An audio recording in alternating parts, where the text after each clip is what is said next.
রোজাদাররা এমন এক জান্নাতে প্রবেশ করবে যেই জান্নাতের দরজার নাম হলো রায়্যান। সহিহ মুসলিমে হাদিস আসছে 1152 নম্বর হাদিস। নবীজির জলিলুল কদর সাহাবী হযরত সাহাল ইবনে সাদ রাদিয়াল্লাহু তাআলা আনহুর বর্ণনা।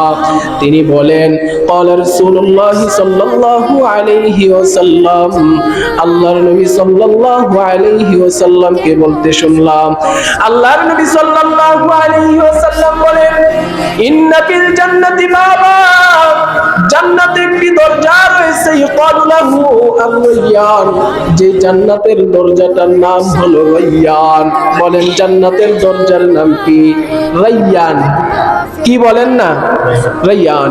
ইয়াদখুলু মিনহু সাইমুনা ইয়াওমাল কিয়ামা, কিয়ামতের ময়দানে ওই রায়্যান নামক দরজা দিয়ে জান্নাতীরা প্রবেশ করবে। ওই সমস্ত জান্নাতীরা যারা রোজা রেখেছে, রোজাদাররা রায়্যান নামক দরজা দিয়ে জান্নাতে প্রবেশ করবে। সুবহানাল্লাহ। রায়্যান এটা বিশেষ দরজা কাদের জন্য? যারা রোজা রেখেছে। লা ইয়াদখুলু মিনহু আহাদুন গায়রুহু, নবী বলেন ওই রায়্যান নামক দরজা দিয়ে অন্য কেউ প্রবেশ করতে পারবে না।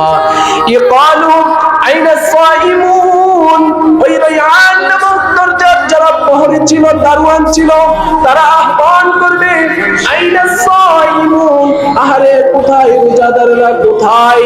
ফায়াকুমুন, এবার রোজাদাররা দাঁড়িয়ে যাবে।